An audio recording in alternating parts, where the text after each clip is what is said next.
kesempatan untuk mendengar kebenaran firman Tuhan.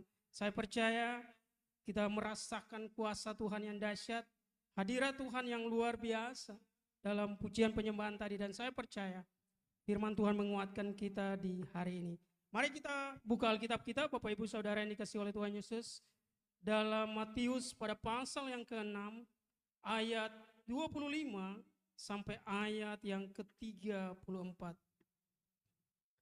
Ayat 25, Matius pada pasal yang ke-6, ayat 25 sampai ayat yang ke-34. Dan hari ini saya akan bicara mengenai melampaui krisis atau melewati krisis. Bapak Ibu Saudara yang dikasihi oleh Tuhan Yesus, kita buka Alkitab kita. Di slide depan juga ada dalam Matius pada pasal yang ke-6 ayat 25 sampai ayat yang ke-34. Dan mari saya ajak kita untuk kita baca bersama. Bapak Ibu boleh buka di Alkitab manual atau juga di handphone suci Bapak Ibu Saudara. Matius pada pasal yang ke-6 ayat 25 sampai 34. Mari kita baca bersama dengan judul hal kekhawatiran. Dikatakan, karena itu aku berkata kepadamu, jangan khawatir akan hidupmu, akan apa yang hendak kamu makan atau minum. Dan janganlah khawatir pula akan tubuhmu, akan apa yang hendak kamu pakai. Bukankah hidup itu lebih penting dari makanan, dan tubuh itu lebih penting daripada pakaian? Ayat 26 dikatakan, pandanglah burung-burung di langit yang tidak menabur dan tidak menuai, dan tidak mengumpulkan bekal dalam lumbung, namun diberi makan oleh Bapamu yang di sorga. Bukankah kamu jauh melebihi burung-burung itu? Siapakah di antara kamu yang karena kekhawatirannya dapat menambah sehasta saja pada jalan hidupnya?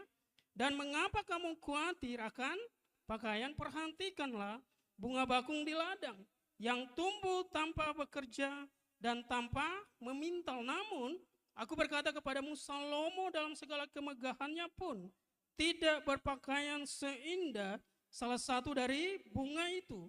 Jadi jika demikian, Allah mendandani rumput di ladang yang hari ini ada dan besok dibuang ke dalam api. Tidakkah Ia akan terlebih lagi mendandani kamu, hai orang yang kurang percaya? Sebab itu janganlah kamu khawatir dan berkata, apakah yang akan kami makan? Apakah yang akan kami minum? Apakah yang akan kami pakai? Semua itu dicari bangsa-bangsa yang tidak mengenal Allah. Akan tetapi Bapamu yang di sorga tahu bahwa kamu memerlukan semuanya itu. Ayat 33. Tetapi carilah dahulu kerajaan Allah dan kebenarannya, maka semuanya itu ditambahkan kepadamu. Sebab itu janganlah kamu khawatir akan hari besok, karena hari besok mempunyai kesusahannya sendiri. Kesusahan sehari cukuplah untuk sehari. Bapak Ibu Saudara yang dikasihi oleh Tuhan Yesus, dikatakan kita hal yang kita bahas hari ini, topik yang kita bahas hari ini adalah melampaui krisis. Krisis adalah sesuatu yang tidak bisa kita kontrol, Bapak Ibu Saudaraku. Ya, krisis adalah sesuatu hal kekurangan yang tidak bisa kita kontrol. Itu mungkin karena stabilitas ekonomi, stabilitas politik di suatu negara sehingga menyebabkan krisis, Bapak Ibu Saudaraku. Makanya kalau negara lagi baik, ekonomi membaik, Bapak Ibu Saudaraku, rupiah menguat. Ini yang main saham senang, Bapak Ibu Saudaraku.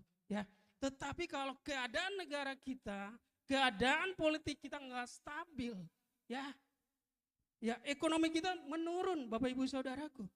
Ya, dan akhirnya mata uang asing naik. Artinya mata uang asing mengalami penguatan sehingga kita terjadi namanya krisis. Tetapi apa yang terjadi, Bapak Ibu Saudara yang dikasihi oleh Tuhan Yesus, dalam Matius pada pasal yang ke-6, bagaimana cara supaya kita bisa melewati krisis. Sebagai orang percaya, kita diberikan rahasia oleh Tuhan supaya kita bisa melewati krisis yang terjadi. Supaya kita, karena orang percaya pun mengalami krisis, Bapak Ibu Saudaraku. Kita pun mengalami COVID, walaupun Bapak Ibu ada yang kena, ada yang enggak kena, tetapi kita semua masuk dalam situasi tersebut. Tetapi di tengah situasi krisis, bagaimana respon kita sebagai anak Tuhan untuk kita bisa melewatinya. Makanya di slide yang pertama dikatakan begini. Coba kita buka Bapak Ibu Saudaraku. Surga akan memelihara orang percaya. Atau Tuhan yang punya kerajaan sorga akan memelihara orang percaya. Coba kita buka dalam Yohanes pada pasal yang ke-17 ayat 14 dan 15. Yohanes pada pasal yang ke-17 ayat 14 dan 15.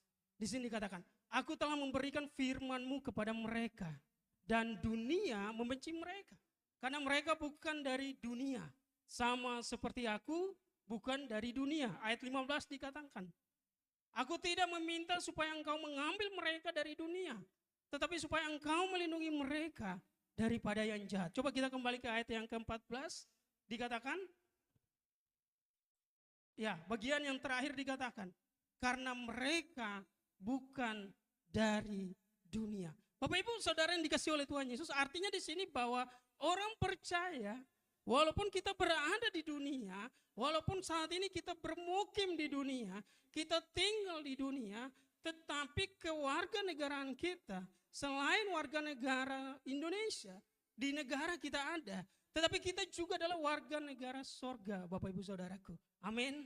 Nah, sebagai warga negara sorga, ya kita dikatakan sebagai ambasador, bukan mau ambasador Bapak Ibu Saudara, perwakilan kerajaan sorga. Kita sebagai perwakilan kerajaan sorga di bumi, Bapak Ibu Saudara yang dikasih oleh Tuhan Yesus. Kita sebagai brand ambasador, biar lebih keren dikit Bapak Ibu Saudara. Kita sebagai brand ambasador kerajaan Allah di sorga, kita menghadirkan nilai-nilai kerajaan Allah di sorga. Nah, kalau kita menghadirkan nilai kerajaan Allah di sorga, berarti di bumi, nilai kerajaan Allah di bumi, berarti dikatakan Tuhan akan memelihara orang percaya. Sebagai ambasador kerajaan Allah di bumi, Bapak Ibu Saudaraku, sebagai ambasador kerajaan Tuhan di muka bumi, apa yang harus orang percaya lakukan? Coba kita buka dalam Matius pada pasal yang kelima ayat yang ke-14. Matius pada pasal yang kelima ayat 14.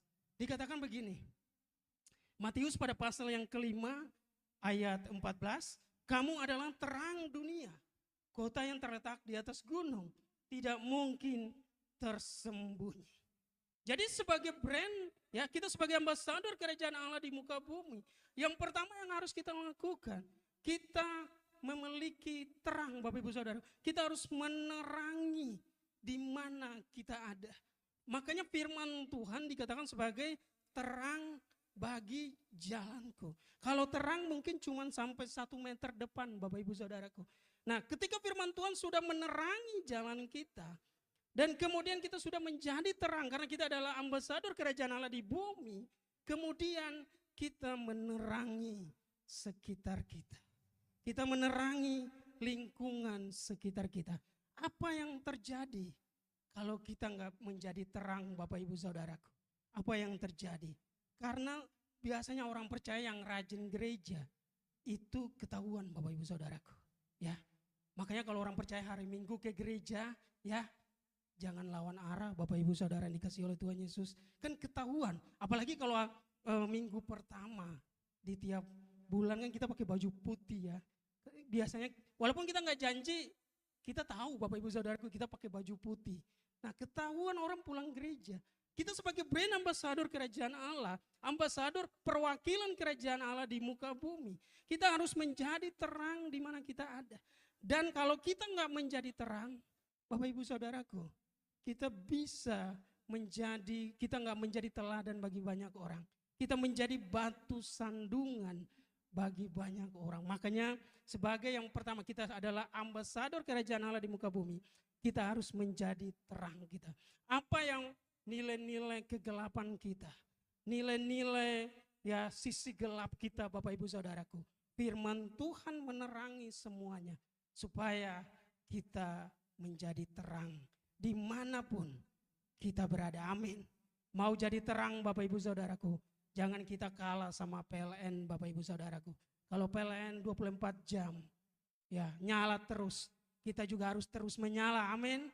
Mau terus menyala Bapak Ibu Saudaraku. Karena itu adalah tugas kita sebagai perwakilan kerajaan Allah di muka bumi. Yang kedua, kalau kita adalah ambasador kerajaan Allah.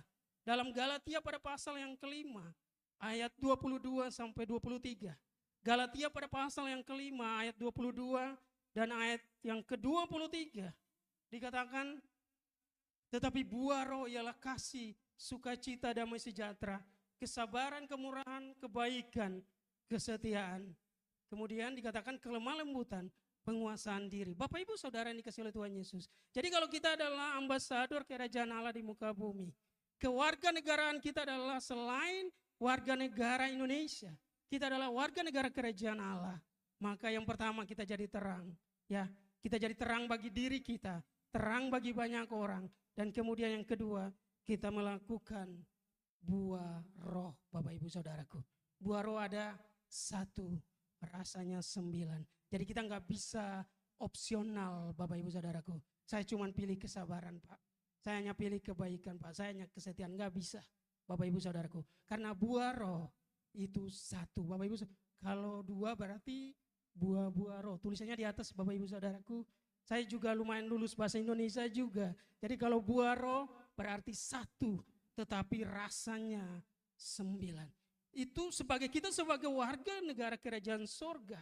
Kalau kita mau menjadi perwakilan kerajaan surga di muka bumi, kita bukan hanya datang ibadah sebagai rutinitas, tetapi kita mau menjadi orang percaya yang luar biasa bagus. Itu yang kita lakukan, dan Tuhan berjanji kalau kita menjadi terang, kita melakukan buah roh, dikatakan Tuhan memelihara kita sebagai orang percaya. Makanya dikatakan perlindungan dan tunjangan dari surga menciptakan rasa aman dalam menghadapi rasa sulit. Perlindungan dan tunjangan dari sorga menciptakan rasa aman dalam menghadapi masa sulit. Bapak Ibu Saudara yang dikasihi oleh Tuhan Yesus, dalam masa sesulit apapun, jangan pernah memakai jalan pintas. Karena jalan pintas belum tentu mulus Bapak Ibu Saudaraku. Jangan pernah pakai cara pintas, tetapi dalam situasi sulit apapun, tetap lakukan kebenaran firman Tuhan. Dalam masa sulit apapun, tetap ikut Tuhan. Tetap ikut, dalam masa sulit apapun, tetap ibadah Bapak Ibu Saudaraku. Dalam masa sulit apapun, tetap kita berdoa. Dalam masa sulit apapun, tetap kita membaca kebenaran firman Tuhan. Amin. Sudah sampai di mana baca firman Tuhannya Bapak Ibu Saudara? Ya, kalau 1 hari 5 pasal berarti 1 tahun selesai Bapak Ibu. 1 hari 1 pasal 5 tahun selesai. Mendingan 5 tahun daripada enggak sama sekali Bapak Ibu Saudaraku. Mendingan terlambat kita baca sampai 5 tahun baru selesai Alkitab dari Kejadian sampai Wahyu, daripada kita enggak baca sama sekali. Jadi Bapak Ibu Saudara yang dikasihi oleh Tuhan Yesus, kita akan dapat perlindungan dari Tuhan ketika kita masuk dalam situasi masa sulit. Makanya ketika kita dalam masa pergumulan kita yang enggak mudah, belum ada jalan keluar Bapak Ibu Saudara yang dikasihi oleh Tuhan Yesus, jangan pernah memakai cara yang pintas, tetapi ikut cara Tuhan. Tetap ikut prosesnya Tuhan Bapak Ibu Saudaraku. Tetap ikut apa yang firman Tuhan katakan. Tetap setia, tetap tekun di masa sulit. Maka kita akan menjadi pribadi yang kuat. Jadi apapun tantangan yang kita alami, apapun persoalan yang kita alami, kita tetap mau ibadah. Apapun persoalan yang kita alami, kita tetap mau melayani Tuhan. Kenapa? Karena kita belajar untuk kuat di masa sulit. Gak mudah orang untuk bisa kuat di masa sulit Bapak Ibu Saudaraku. Kalau masa yang mudah banyak orang yang kuat, tetapi di masa yang sulit gak banyak orang yang kuat. Makanya kan dalam rumah tangga juga begitu Bapak Ibu Saudara yang dikasihi oleh Tuhan Yesus. Ya, Makanya rumah tangga jangan kalah sama pegadaian, mengatasi masalah tanpa masalah, Bapak Ibu Saudaraku. Biasanya kalau ibu-ibu banyak hal yang diingat, tetapi cuma satu, jepit, Bapak Ibu Saudaraku. Saya berapa tahun menikah ini masalah jepit itu tiap hari, Bapak Ibu Saudaraku. Jadi saya cari jalan keluar. Karena saya pernah khotbah kan, mengatasi masalah tanpa masalah. Gereja jangan sampai kalah sama pegadaian. Firman Tuhan jangan sampai kalah sama pegadaian. Amin. Jadi kalau saya lihat banyak jepit di meja makan atau di mana-mana, saya kumpul ada kaleng biskuit, Bapak Ibu Saudaraku. Sekarang kan yang agak plastik, saya kumpulin semua. Jadi tiap kali kita mau keluar, dicari, saya ada stoknya, Bapak Ibu Saudara yang dikasih oleh Tuhan Yesus. Supaya nggak jadi masalah. Karena terkadang kita mau keluar, Bapak Ibu Saudaraku, tiba-tiba lupa jepit, itu bisa 15 menit kita bisa cari jepit di mana. Pas nggak dicari, ketemu Bapak Ibu Saudara. Tapi pas dicari susah untuk ketemu. Makanya bapak-bapak ya, kalau istri lupa jepit nggak apa-apa, disimpan aja di satu tempat yang mudah dijangkau. Kemudian kalau dicari kita ada tempat yang mudah untuk kita berikan, yang mudah untuk supaya nggak sulit dicari. Bapak Ibu Saudara yang dikasih oleh Tuhan Yesus, dalam masa sulit kita belajar untuk terus mengikuti kebenaran firman Tuhan. Karena firman Tuhan memberikan rasa nyaman. Firman Tuhan memberikan rasa aman. Makanya kapan lagi kita belajar menjadi orang percaya yang kuat, orang percaya yang tahan uji, orang percaya yang punya kesabaran. Justru di masa sulit, Bapak Ibu Saudaraku. Justru di masa pergumulan kita, justru di masa Tuhan memproses kita. Disitulah kita belajar. Makanya dikatakan di slide berikutnya, menerima tunjangan. Coba kita buka dalam Kejadian pada pasal yang ke-47, ayat yang ke-22. Kejadian pada pasal yang ke-47, ayat 22. Kejadian pada pasal yang ke-47 ayat yang ke-22 dikatakan, hanya tanah para imam tidak dibelinya, sebab para imam mendapat tunjangan tetap dari Firaun, dan mereka hidup dari tunjangan itu. Itulah sebabnya mereka tidak menjual tanahnya. Bapak Ibu Saudara yang dikasih oleh Tuhan Yesus, ketika waktu Mesir mengalami krisis, ya, karena apa? Waktu itu bukan cuma Mesir, Timur Tengah dan seluruh dunia mengalami krisis, Bapak Ibu Saudaraku. Tetapi Tuhan bekerja di dalam krisis melalui seorang Yusuf. Sebelum krisis terjadi, Tuhan berikan mimpi kepada pemimpin besar di Mesir, yaitu Firaun. Firaun itu istilah, Bapak Ibu Saudaraku. Jadi ada Firaun, biasanya kalau di Indonesia presiden. Ya, jadi ada Firaun, ada namanya lagi, ada nama spesifikasinya lagi. Jadi seperti presiden A, B, C dan seterusnya. Atau Firaun, macam-macam Firaun, Bapak Ibu Saudaraku. Nah, sebelum krisis terjadi, supaya anak Tuhan, supaya orang-orang Israel bisa melampaui krisis, bisa melewati krisis, Tuhan memberikan mimpi kepada Yusuf. Tuhan memberikan mimpi kepada Firaun, maaf. Dan Yusuf yang menerjemahkan mimpinya, Bapak Ibu Saudaraku. Ya, coba kita buka dalam Kejadian pada pasal yang ke-41 ayat 33 sampai ayat yang ke-36. Kejadian pada pasal yang ke-41 ayat 33 sampai ayat yang ke-36.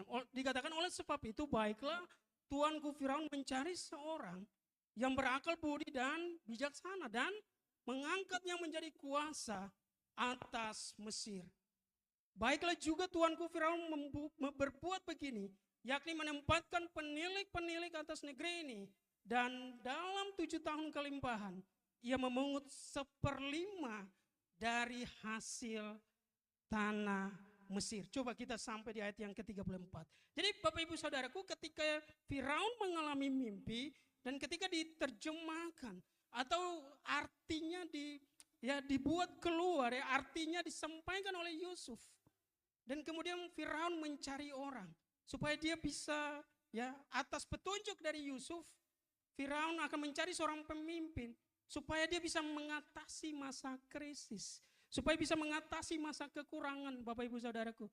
Jadi setiap tahun dalam 7 tahun kelimpahan, 1/5 dipungut, 20% Bapak Ibu Saudaraku. Dipungut ketika masa kelimpahan itu dan disimpan di gudang mereka. Disimpan ya di pergudangan mereka, dan pada 7 tahun kelaparan baru dikeluarkan. Artinya di sini kita belajar bahwa Bapak Ibu Saudara yang dikasihi oleh Tuhan Yesus, ternyata Tuhan terkadang sebelum kita masuk dalam sebuah masa krisis, Tuhan sudah memberikan sinyal Bapak Ibu Saudaraku, amin. Tuhan sudah memberikan indikasi, Tuhan sudah memberikan tanda. Supaya apa? Supaya sebagai orang percaya kita berhikmat dalam mengelola setiap sumber daya yang Tuhan berikan bagi kita, amin. Ketika Tuhan memberkati kita, ya, di situ Bapak Ibu Saudaraku, kita juga kalau kita belajar dari Yusuf, atas petunjuk dari Yusuf, kita juga belajar untuk menabung. Orang Mesir menabung Bapak Ibu Saudaraku.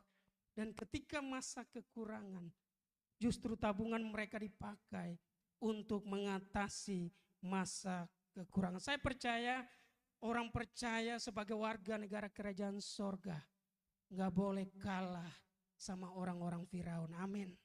Orang percaya sebagai warga negara kerajaan sorga gak boleh kalah sama orang Mesir.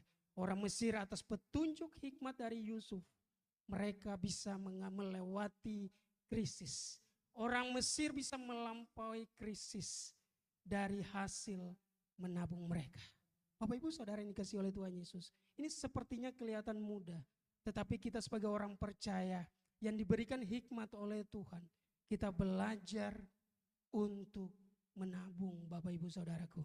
Makanya kan di gereja kita juga ada tabungan Bapak Ibu Saudaraku. Saya percaya mungkin sudah dapat bocoran dari orang-orang Firaun, orang-orang Mesir Bapak Ibu Saudaraku. Makanya kalau tiap hari Minggu kita pengumuman dari sini Bapak Ibu Saudara ya, kita akan punya tabungan. Sehingga dalam situasi tertentu, dalam situasi krisis, kita bisa mengeluarkan tabungan itu untuk supaya kita melampaui krisis. Amin. Tabungan ini dilakukan sebelum khotbah ini Bapak Ibu Saudaraku. Berarti Bapak Ibu yang sudah menabung sudah dapat banyak bocoran Bapak Ibu Saudaraku sebelum khotbah ini dikhotbahkan. Jadi Bapak Ibu Saudara yang dikasihi oleh Tuhan Yesus, dikatakan orang percaya berhak menerima kewarganegaraan kerajaan sorga dan status sebagai imam. Coba kita buka dalam Filipi pada pasal yang kedua, Filipi pada pasal yang ketiga ayat yang ke-20. Filipi pada pasal yang ketiga ayat yang ke-20. Dikatakan begini, karena kewarganegaraan kita adalah di dalam sorga. Dan dari situ juga kita menantikan Tuhan Yesus Kristus sebagai juru selamat. Coba kita buka dalam 1 Petrus pada pasal yang kedua ayat yang ke-9. 1 Petrus pada pasal yang kedua ayat yang ke-9. Tetapi kamulah bangsa yang terpilih, imamat yang rajani, bangsa yang kudus, umat kepunyaan Allah sendiri, supaya kamu memberitakan perbuatan-perbuatan yang besar dari Dia yang telah memanggil kamu keluar dari kegelapan kepada terangnya yang ajaib. Bapak Ibu Saudara yang dikasihi oleh Tuhan Yesus, dikatakan bahwa kewarganegaraan kita sorga dan status kita sebagai imam. Orang kalau statusnya sebagai imam Bapak Ibu Saudaraku, dia akan memakai cara-cara firman Tuhan untuk mengatasi krisis. Makanya orang percaya jangan sampai percaya kodam Bapak Ibu Saudara. Amin. Jangan sampai percaya kodam. Bapak Ibu tahu kodam? Kodam adalah kekuatan jahat sebenarnya. Kekuatan kuasa gelap yang sebenarnya sudah diceritakan juga dalam Alkitab. Yang menggerakkan orang untuk melakukan sesuatu. Makanya beda antara kodam dan juga imam besar agung kita Bapak Ibu Saudara. Orang percaya nggak boleh pakai kodam. Amin. Ada yang pakai kodam di sini Bapak Ibu Saudaraku. Karena banyak media, banyak yang memberitakan mengenai kodam. Jadi kodam itu kuasa gelap, ya kuasa. Tapi modus operandinya lebih cantik Bapak Ibu Saudaraku. Ya, kuasa gelap yang dipakai ya, untuk menggerakkan orang melakukan sesuatu. Tetapi sebagai orang percaya, sebagai imam Bapak Ibu Saudaraku, kita hanya memakai kebenaran firman Tuhan. Makanya beda antara kodam dan impartasi. Kalau impartasi, kuasa Allah yang Tuhan berikan bagi kita untuk kita mau memulai sesuatu. Makanya orang kalau mau sebuah bisnis, mau jalan sebuah bisnis, Bapak Ibu Saudara yang dikasihi oleh Tuhan Yesus, kalau hatinya belum digerakkan Tuhan, kalau hatinya belum mau jalan, jangan jalan dulu Bapak Ibu Saudaraku. Tetapi kalau Tuhan sudah menggerakkan hati kita untuk kita mau melakukan bisnis kita, untuk kita mau melakukan sesuatu pekerjaan kita yang besar, kita lakukan dan Tuhan akan buka jalan. Makanya Bapak Ibu Saudaraku, orang kalau percaya sama kuasa gelap, ya, ataupun lebih keren kodam namanya, dia akan terikat Bapak Ibu Saudaraku.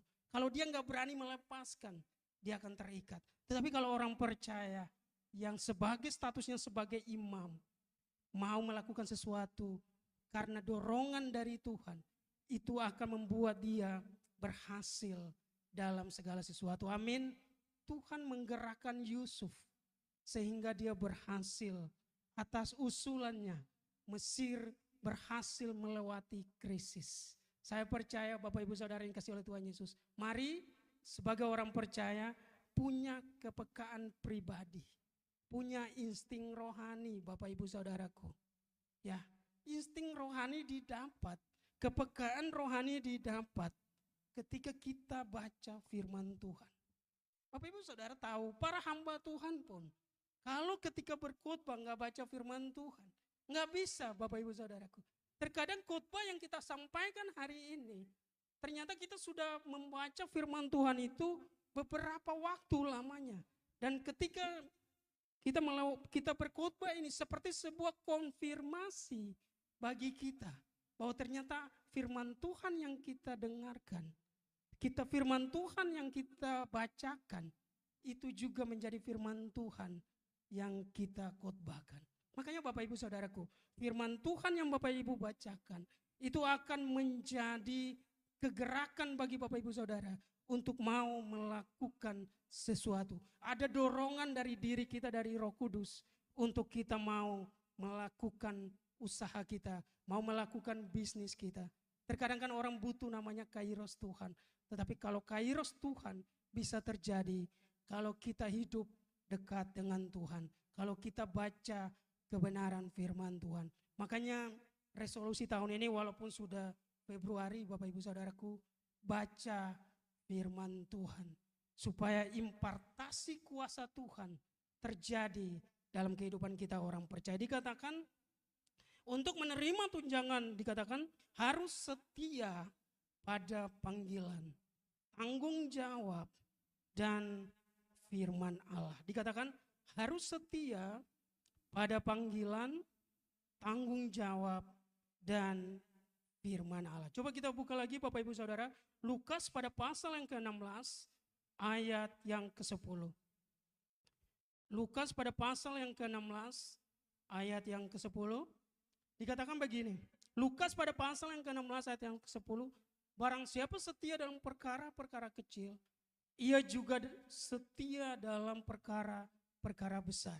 Dan barang siapa tidak benar dalam perkara-perkara kecil, ia tidak benar juga dalam perkara-perkara besar. Bapak Ibu Saudara yang dikasihi oleh Tuhan Yesus, sesuatu yang kita lakukan yang mungkin belum dilihat orang, sesuatu yang masih kecil Bapak Ibu Saudaraku, tetapi kalau kita belajar setia dalam hal-hal kecil, Tuhan akan membawa kita kepada hal-hal yang besar. Amin.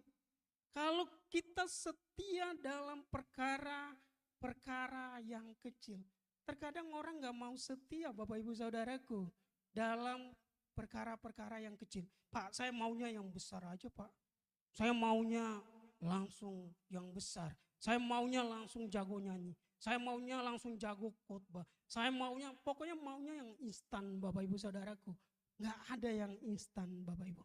Cuman mie instan doang. Nggak ada. Kalau kita mau punya kesetiaan, setia dulu dalam perkara kecil, dan kalau kita sudah tekun di waktu yang lama, kita belajar untuk setia dalam waktu yang lama, Tuhan akan membawa kita sampai pada hal-hal yang besar. Amin. Makanya kalau hari ini, kalau masih kecil, setia dulu Bapak Ibu Saudaraku. Nggak usah banyak protes, nggak usah kita proses dulu, proses dalam kesetiaan dulu. Supaya apa? Kita belajar ya. Kalau ada yang salah kita perbaiki. Kalau ada yang kurang kita benahi. Setia dalam perkara kecil, hal-hal yang kecil.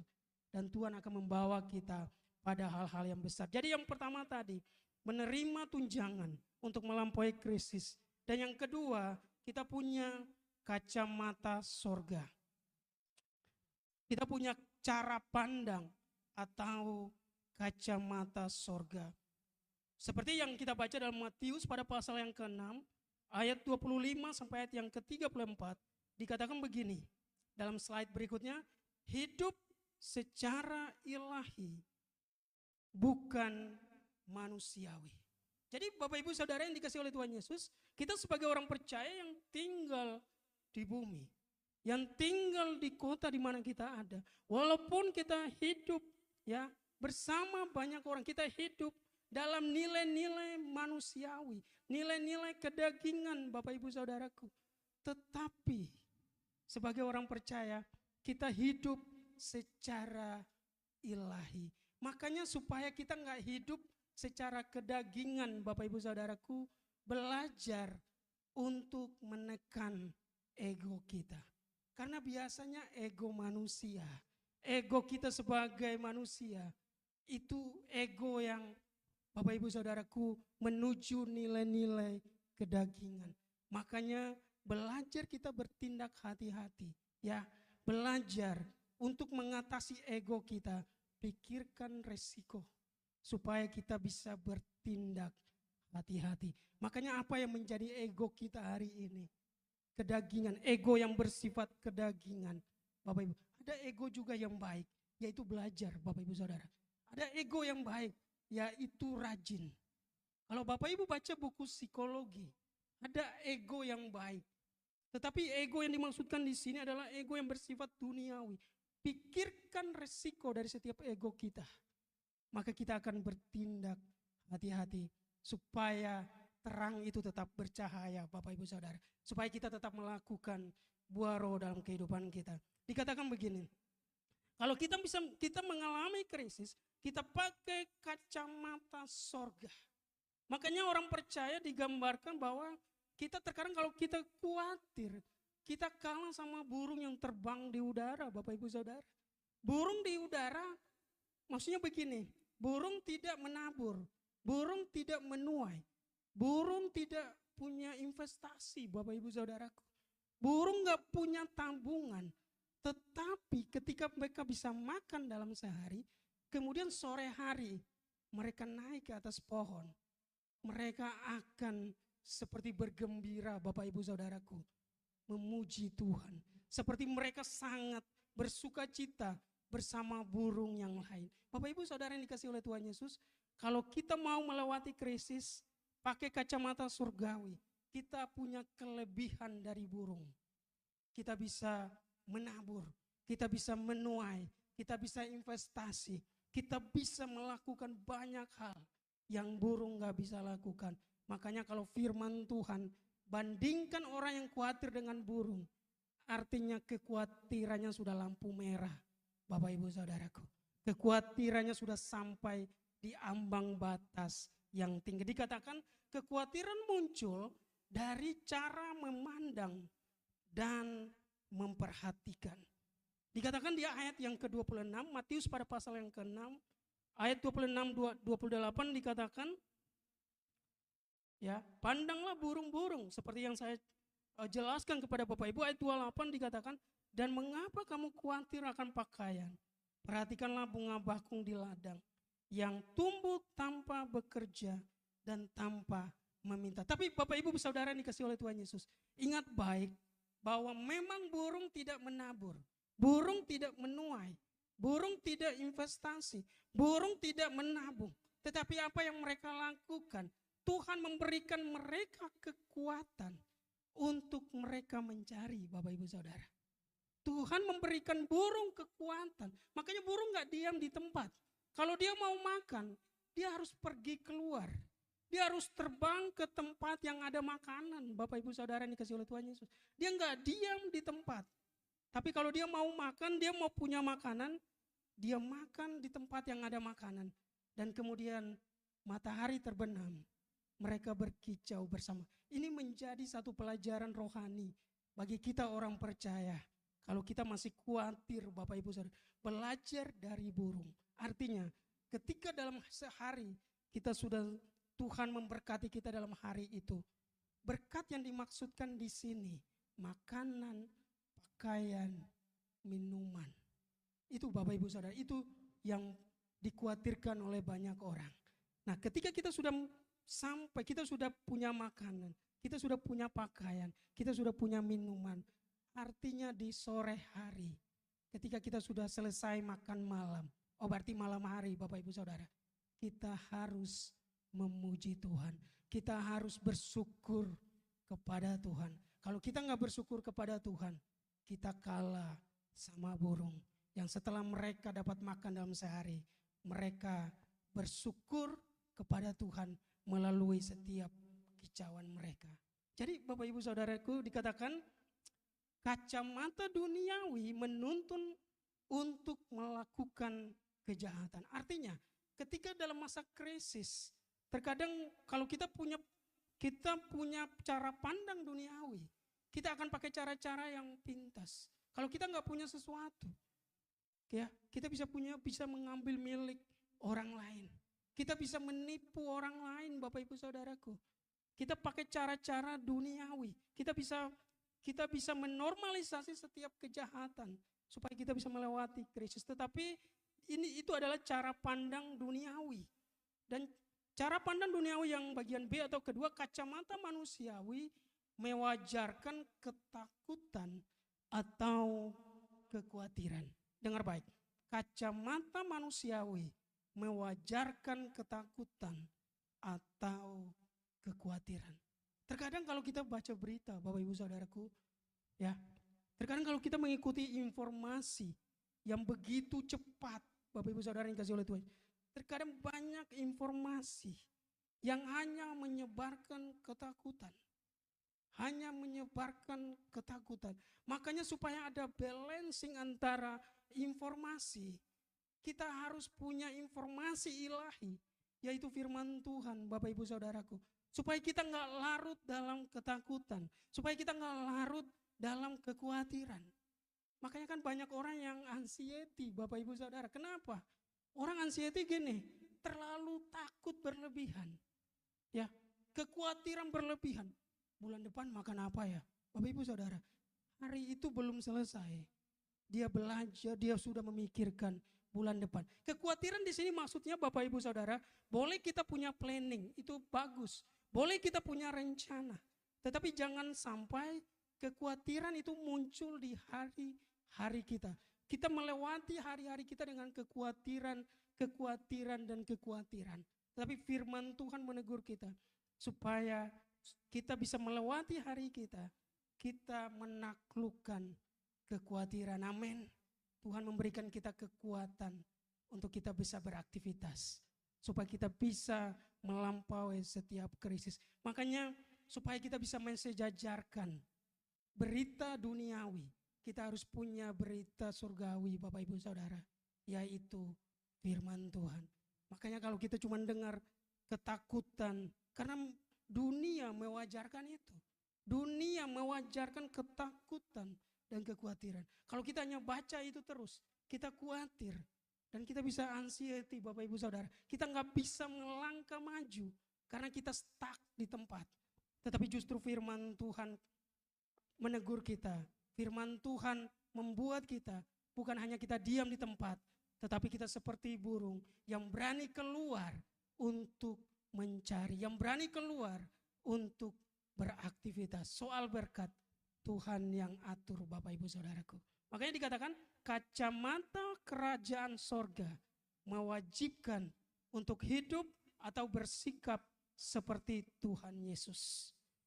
Kacamata kerajaan sorga mewajibkan untuk hidup atau bersikap seperti Tuhan Yesus. Coba kita buka dalam 1 Yohanes pada pasal yang kedua ayat yang ke-6. Sebentar lagi firman Tuhan kita selesai. Bapak Ibu Saudara yang dikasihi oleh Tuhan Yesus. 1 Yohanes pada pasal yang kedua ayat yang ke-6 dikatakan, barang siapa mengatakan bahwa ia ada di dalam dia, ia wajib hidup sama seperti Kristus telah hidup. Jadi Bapak Ibu Saudara dikasihi oleh Tuhan Yesus, untuk kita bisa melampaui krisis, kita hidup seperti Kristus, kita hidup mengandalkan Tuhan. Makanya Yeremia dikatakan dalam Yeremia Bapak Ibu Saudaraku pada pasal yang ke-17 ayat yang ke-7 bahwa berbahagialah orang yang mengandalkan Tuhan. Terkadang dalam kehidupan kita, dalam masa kita melewati krisis, terkadang kita mau belajar untuk kita hanya mengandalkan diri kita. Nanti Tuhan nomor 10 Bapak Ibu Saudaraku. Kita nggak belajar untuk menomor satukan Tuhan. Kita nggak belajar untuk mendahulukan Tuhan. Kita nggak belajar untuk memprioritaskan Tuhan, mengutamakan Tuhan. Tetapi supaya kita bisa melewati krisis dengan nilai kerajaan Allah. Yang pertama, kita belajar untuk bersandar penuh pada Tuhan. Amin. Belajar untuk percaya penuh kepada Tuhan. Baru Tuhan membuka jalan bagi kita. Tuhan mempertemukan kita dengan situasi yang tepat. Tuhan mempertemukan kita dengan orang-orang yang tepat, Bapak Ibu Saudara. Makanya firman Tuhan katakan, carilah dahulu kerajaan sorga dan kebenarannya. Dikatakan kehidupan masa sekarang dan masa depan ditentukan oleh cara pandang. Jadi cara pandang kerajaan sorga, yaitu yang pertama yang kita cari, yaitu Tuhan. Baru kemudian Tuhan akan mempertemukan kita dengan pribadi yang tepat. Tuhan membawa kita pada kairos yang tepat. Kalau kita belajar untuk mengandalkan diri, terkadang kita hanya stuck di tempat Bapak Ibu Saudara. Kita muter terus di tempat, gak ada jalan keluar.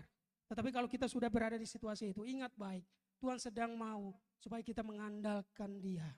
Maka jalan keluar akan terjadi. Makanya untuk melampaui krisis, yang pertama tadi kita menerima tunjangan, yaitu kita diberikan hikmat oleh Allah seperti seorang Yusuf. Dan kemudian kita punya kacamata sorga atau cara pandang sorga. Dunia menyebarkan ketakutan, tetapi Tuhan memberikan kita pengharapan. Tetaplah kita mengandalkan Tuhan. Dikatakan, dan yang ketiga, mencari kerajaan Allah. Matius pada pasal yang ke-6 ayat 33. Dikatakan di slide berikutnya, masa krisis adalah kesempatan untuk menjadi intim atau dekat dengan Tuhan Yesus dan firman-Nya. Jadi ketika kita ada di masa krisis, masa proses, kita ada di masa pergumulan yang berat. Justru disitulah kita belajar.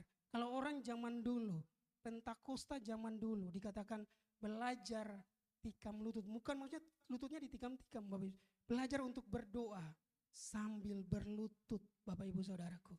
Belajar untuk kita menjadi lebih dekat dengan Tuhan. Belajar untuk kita makin mengandalkan Tuhan. Belajar untuk kita mau untuk membaca kebenaran firman Tuhan. Pernah enggak Bapak Ibu Saudara, ketika kita ada di masa proses, masa pergumulan, kita punya komitmen sama Tuhan. Tuhan, kalau Tuhan kasih jalan keluar, saya akan begini-begini. Kalau Tuhan, terkadang kita punya nasar, kita komitmen sama Tuhan. Kalau Tuhan kasih jalan keluar, maka saya akan rajin ibadah. Kalau Tuhan memberikan jalan keluar, saya akan rajin gereja. Saya akan rajin melayani. Saya akan melakukan banyak hal untuk Tuhan. Tetapi ingat baik Bapak Ibu Saudaraku, terkadang janji kita, terkadang janji manusia itu gak bisa dipegang. Bapak Ibu Saudara, janji sama Tuhan aja lupa. Apalagi janji kita, sama sesama kita Bapak Ibu Saudaraku. Tapi justru melalui kebenaran firman Tuhan hari ini, Tuhan sedang mengingatkan kita kembali. Mungkin di masa krisis yang pernah kita lewati, Mungkin di situasi krisis kita punya komitmen sama Tuhan. Tuhan mengingatkan kembali untuk kita mengingat kembali komitmen kita bersama dengan Tuhan. Jadi Bapak Ibu Saudaraku, dikatakan oleh Pastor Wiryo Hadi, ketika kita menempatkan Tuhan sebagai yang utama dan kita hidup sebagaimana seharusnya, maka segala perkara dalam hidup kita akan datang pada waktu yang tepat. Maka supaya kita bisa melampaui krisis, Bapak Ibu Saudaraku, Tuhan yang nomor satu. Cari dahulu kerajaan Allah dan kebenarannya. Makanya biasanya kalau kita dalam masa krisis, kita cari Tuhannya ugal-ugalan, Bapak Ibu Saudaraku. Kita cari Tuhannya sangat luar biasa. Tetapi setelah kita melewati masa krisis, dengar baik. Ya, jangan sampai semangatnya diturunkan. Jangan sampai menyalanya diturunkan, Bapak Ibu Saudaraku. Makanya di masa krisis kita setia, setelah melewati masa krisis kita setia, tetap antusias. Kenapa kita belajar mengenai krisis, Bapak Ibu Saudara? Supaya kita punya persiapan. Supaya kita punya cara ketika kita masuk dalam masa krisis. Kita punya cara untuk melewatinya. Amin. Makanya Tuhan memberikan bagi kita hikmat. Ketika krisis terjadi, Tuhan berikan kita hikmat, ya, kebijaksanaan untuk kita bisa melewatinya. Yang penting di masa krisis tetap andalkan Tuhan, tetap baca firman Tuhan, tetap Tuhan yang utama, Tuhan yang nomor satu. Yang lain Tuhan akan tambahkan bagi kita. Mari kita berdoa.